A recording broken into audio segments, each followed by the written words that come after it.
Just three radio hosts on air dumb debating. Well, here we are on a Wednesday, and it's that time where we turn things over to all you, the people, the jackals, the friends of the Grum, with your dumb debates.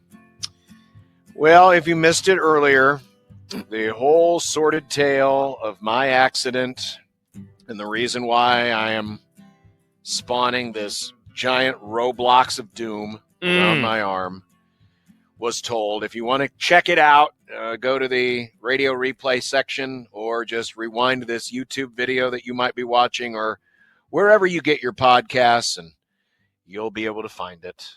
No need to repeat it all. But I did promise that we would have the x-ray photos. So we got these today. The before and after of my shattered wrist. Oh, my goodness. Look at that. So obviously on the left is the broken one. You can see how Oh, my gosh. both of the bones got shifted, and it's the one on the left. That's the one that it pierced the skin. It didn't come all the way out. But there was a little bit of bleeding as we were driving. So my wife's new vehicle got blood all over it. Oh, no. While we were driving. Now, on the right, no, I do not have a giant pair of scissors in my That's what I arm. was thinking. That's what That's I pretty was cool. thinking. Yeah, you said a plate, but that's more like scissors. Well, there is the plate. You can see the plate. Is that the little circle But things? No, the circle thing, that is a pair of surgical scalpels that are in there.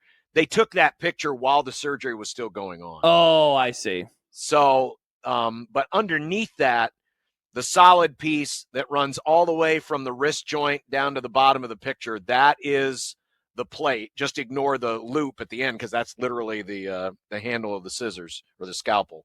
Wow. And then the you can see the screws at the top end sticking through there. So and this is like how it's going to be forever now, right? yes, This is your hand now. Wow. this is who I am now. I'm more machine now than man. You're Luke Twisted and evil. Skywalker. Yeah, I'm more machine now than man. Wow, this is wild.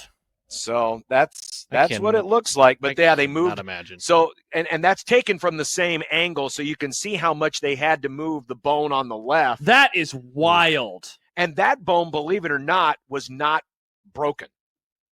It was the other one. Oh, yeah, you can It see just the came dislocated. Yeah, you can but see it the didn't- crack in yeah. the other one near Yeah. the top. Oh. Yeah, so that's why they had to put the brace in the right bone, but the left one, the one that actually poked through the side, that was still intact, and so all they had to do is just move both of those over. Oh man. That's nasty. What There you what go. people were wondering what kind of drugs you're pumped full of right now earlier. Actually, right now, the only thing I'm really taking is Advil for swelling, Oh, that's good. and there is a muscle relaxer that I take probably once every 6 hours. I was doing the Oxy, Oh yeah. but That's scary stuff, man. but you know what? I have a new name for Oxy. I call it placebo because it's about as useless as sugar pills. Seriously, it didn't do me any good. Wow, that's wild. It didn't do me Because I've any taken good. some of the hardcore stuff before when I had my wisdom teeth taken out. I'm trying to remember the last time that I those had days. it. Oh, John, I let everybody know that I went to the doctor and got snipped in January when you were gone. So that's the last time that I took anything hardcore, and I definitely noticed. I was like, wow, I feel a whole lot better. I'm feeling like I'm in Happy Land. But Now, that stuff I mean, scares me. I try to stay away from that. It may have helped some, but Sunday night when it was nonstop throbbing pain it pretty much kicked in Sunday night. So what they did when I had surgery, not only did I have the regular anesthesia, which takes you out, but they also put a nerve blocker in, and they shot it in through my armpit, and it basically deadened that whole arm. And that lasted for about, well, not quite a full day. So, I had surgery at Saturday night at 8 o'clock. About Sunday night at 8 o'clock is when I really started to feel the pain. So because all that nerve deadening stuff started to wear out.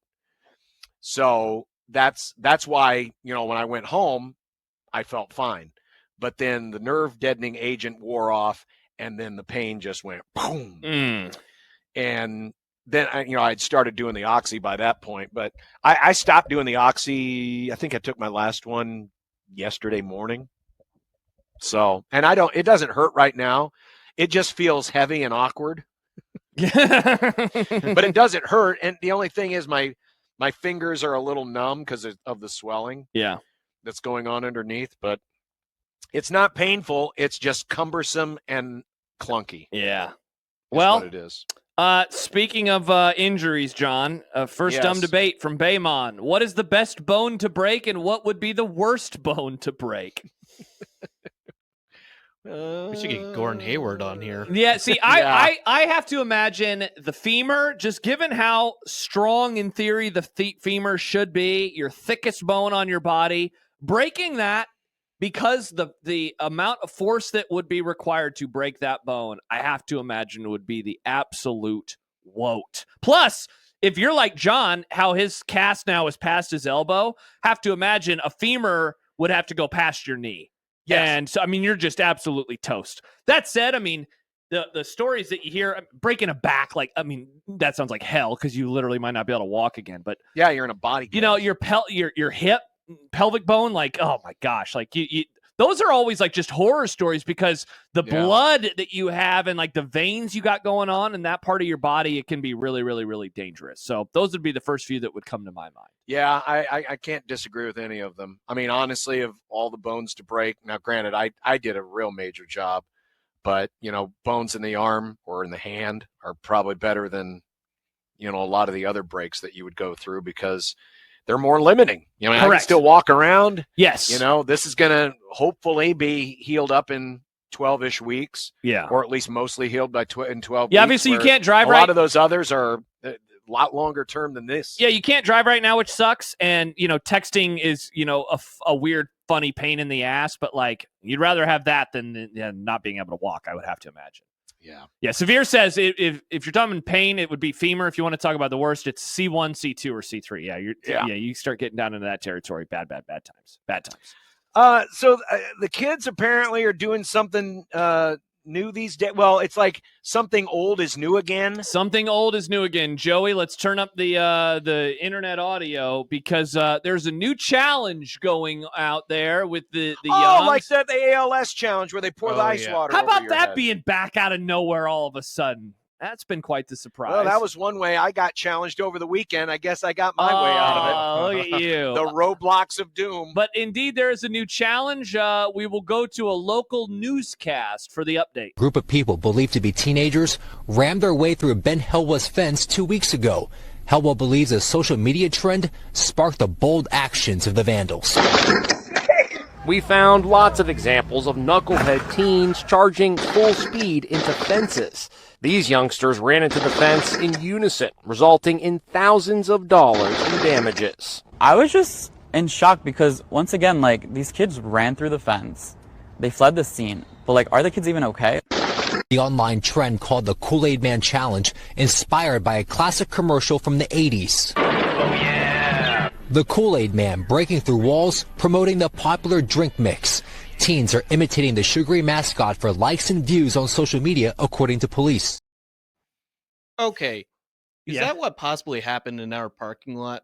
Oh, do you think so? Yeah, because... Did someone blast through our fence? Yeah, around the handicap spots. There was a... I thought it was one of the windy days. But you're thinking it might be the Kool-Aid Man challenge. After watching that, but there's a drop. To the other side of the parking lot, so I don't know. Interesting. Now, I don't know how smart I do know how smart these kids are. They're not. Mm-hmm. A lot of these fences, you have a top crossbar and a bottom crossbar, but if it's extra reinforced and it's got a 2x4 or probably a 4x6 through the middle, you ain't breaking through that thing.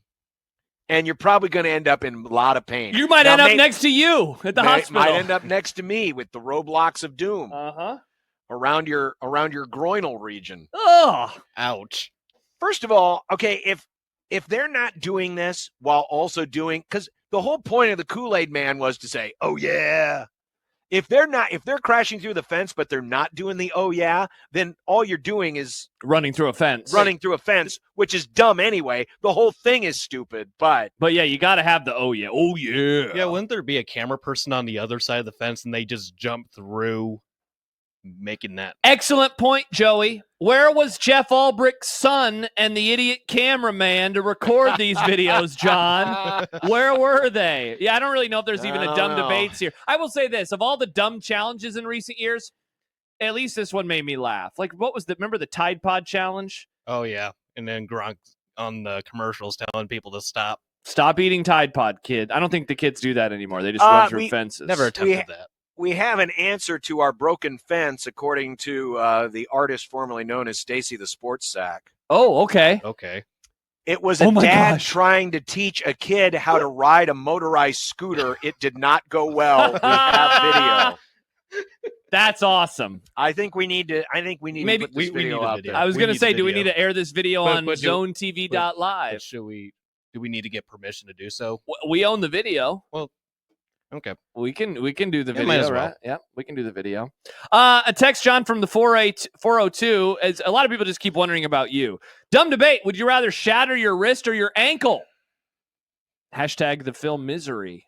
It's got to be your wrist, right? I know you're in a lot of pain, but again, the ankle, like you might not be able to walk ever again. I couldn't run ever again. I'll shatter my wrist, I guess. Sounds terrible, bro. Yeah, I mean, it's still, because, again, mobility is affected. They both suck, but mobility is more affected, and I think the ankle's harder to repair than the wrist. Yeah, it's a complicated I'd have to ask bone. a doctor about that, but I bet the ankle's a lot. And the ability for it to affect you down the road your job probably is greater than it is with a wrist. Yeah, definitely.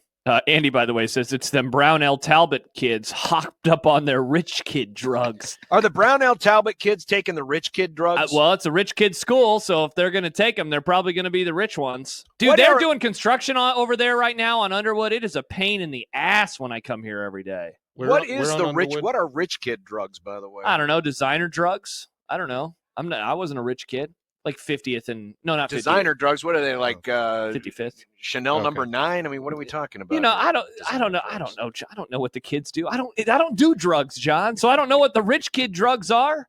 Probably hallucinogens or something. Don't ask me. I'm not rich. Yeah, exactly. Hey, listen, if it's anything like the hallucinogen I was on the other day, man, you can have that kind of stuff. Yeah, I am now more convinced than ever that I am not one that should be taking drugs, because what I went through on Saturday, I never want to go through again. Speaking of Saturday, a few more questions about John. Brian says, is it worse to injure yourself doing something you love, John, or something you hate? Your relationship with mowing will never be the same. I mean, technically, it was about cleaning the mower more than it was. I mean, I successfully gas mowed. For the last time probably this year, I successfully gas mowed. I completed the task. That's true. I would say if you did it doing something you hate, it just makes you even angry. It makes you hate it more. That's why I didn't want to do that stupid thing. I hated it. So, yeah, I would say that's worse. Doing something you love, it's a bummer, but doing something you hate, in theory, you don't even want to be doing that thing, Though, when that blessed day comes when I can go out and gas mow again, there's going to be a ceremonial throwing of the grass clipper bag. It's probably going to be like Walter White and the pizza. I might put that thing on the roof just as a symbolic measure of madness. I think next year when this happens, there will definitely need to be video. Maybe you fire up the Instagram account again as you get back into the mow game. Again, speaking of you, John, Mustache Adam, who does John hate more now? Evan Burrows or his mower? Now, he says or his mower or the bag. Who do you hate more, the bag or Evan Burrows? I hate me for putting the bag there in the first place. And again, normally, so what I do when I clean the mower, I take the bag and I get the blower, the leaf blower, and I blow out the dust and stuff. but I always set that off to the side. I always set it off in the driveway. For some reason, I decided, no, I'm just going to drop it right here in the middle of the yard, which is not where I was going to have it cleaned in the first place. I was going to go and get the leaf blower and clean it out in the driveway like I do every other time. But for some reason, I decided, nope, I'm just going to put it right here in the middle of the yard where I can backpedal over it and fall on my ass. KG says, breaking the left wrist in 2 places after wiping out on a bike sophomore year. Still feel the pain 40 years later, plus hindered my football career. Yeah, my football career is over. You will never play again, John. You I will will never play again. football again. Never play again. Here's a non-injury related question. Thank God. Yeah, I think it's good. Ian says, for $1 million, you have 1 minute to sink 1,000 feet of putts or drive 1,000 yards in the fairway. What do you pick? So the drives have to go into the fairway. You have 1 minute. And so they have to go into the fairway, or you have to make a combined 100 feet of putts. So in theory, John, could you make five 5-foot putts 20 times in 1 minute? Because that would equal 100. I mean, both of these are really difficult. Well, yeah, because even if you bomb it off the tee, that's 3 drives to get to 1,000. If you can really, and I can't. Right. I mean, but you have to be a 330. You got to be 330 off the tee. And right? And straight. And straight. Yeah. And I'm putting. And you're only doing, you got a minute. That means you got to go chase the little ball and you got to do it again. Well, I guess, or can you just hit 3 successive off the tee box? That's how and I viewed it. Yeah, okay. I viewed it that, like, for both of these, you always have like enough golf balls on your person where you can just set them down and swing or set them down and putt. I mean, I guess if you rapid fire, even if you're only dinking them 175 yards off the tee, if you can just rapid fire them. That would be 6 drives if you could do 175 off the tee, right? 6 drives. Yeah, something like that. See, my putting is terrible. See, and my drives are terrible. Now. A lot of people are disagreeing in the chat, which is nice. Kenneth, you'd have to make 1.6 1-foot putts per second. So, yeah, that would be hard. Dave says drives. The target is easier, more room for error. Yeah. Kenneth, drive would be way easier. YWNCCTHIF, though, says drives. You have to factor for wind and stuff more. Putts seem easier. Andy says, can you make 25-foot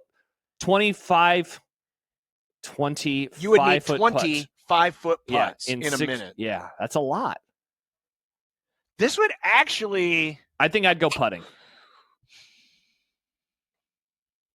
But mainly, it's because I know how bad of a driver I am. Yeah, for a duffer, and obviously for a professional, I mean,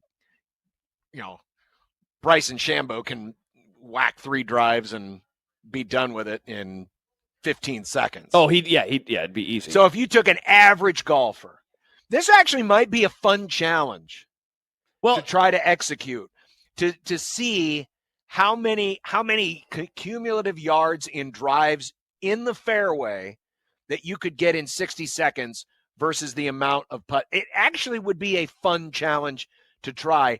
I think they are both very difficult. Definitely. I'm going to say driving because, again, now are we taking ball in flight or is it total distance off the roll? I'm taking total distance off the roll because that's what they count in actual golf. Your drive went 320. It's not 300 and then it rolled 20 yards. I think it's probably more doable to drive because remember with putting, you still got to make them. You got to make those putts, and sure, you might be just lining up 5-footers and just rapid fire, bum bum bum. You miss one. And that's another, few seconds off the clock, and you're just like, boom, boom, boom, boom. I think the driving would probably be more accomplishable than the putting. Yeah, now, Jordan says, does it have to be a driver? I can do 150 to 200 with an iron 5 to 7 times. James said something similar. If you're smart, that's probably what you do. You go with the club you can control and keep it straight versus, just trying to boom one off the box and you don't hit your driver well, and you keep yanking it into the tree. Yeah, I think one of the parts about this challenge that would be interesting is like you go down to a local course here, the fairway sometimes begins, 50 to 75 yards away from the tee box. What if the fairway doesn't start for 150, 200? Then does that, it's going to change the math on it. Yeah. Wow, Baymon. Driving is hard because you really have to snap your wrist when you... Come on, Baymon. Come on. Bastard. Come on. Unreal. Absolutely unreal. Disgusting. Yeah, I'm going to go putt. You're right, though. It is quite the challenge. Mustache Adam, who is a really good golfer. I've played with him before. I will try this sometime in the summer, but the driving would be easier. As soon as you hit the drive, you can reload and hit at least 10 to 15 in 1 minute. Kyle says, I'm a poor golfer, but I can hit my 8-iron straight 150 yards. Driving but all what day. what if you lined up like 10 balls on the tee box? Mm-hmm. And you're just swinging. And you're just swing, step up, just swing, boom, step up, boom, swing, boom, step up. Boom, boom. Yeah. Great question. But that would be funny because, again, the catch is you got to keep them in the fairway. Correct. And you're nervous because you're potentially getting $1 million. And you're in Nebraska, and the wind blows all the time, and there's a good chance the wind's going to be blowing against you, or is going to blow the sucker right into the sand trap. Oh, yeah. Or maybe you're Rory at the Masters, and it will go right into the sand Or trap. maybe you're Rory at the Masters, and you fluke your way to a win, and Nice. everybody loves you. Hell yeah, go Rory. He's so great. Shout out Rory. We don't really know why we like him. I told you why we liked him, John, and you just didn't like our reasoning. Oh, because he's Irish and he's white. Okay. And no one brought up his whiteness. He's very white. He is very pasty because he's Just Irish. like this arm is going to be very white. Oh, it's going to be moldy and pasty. And that is one good thing from all of this. Silver linings? This arm will not get sunburn. That's definitely true.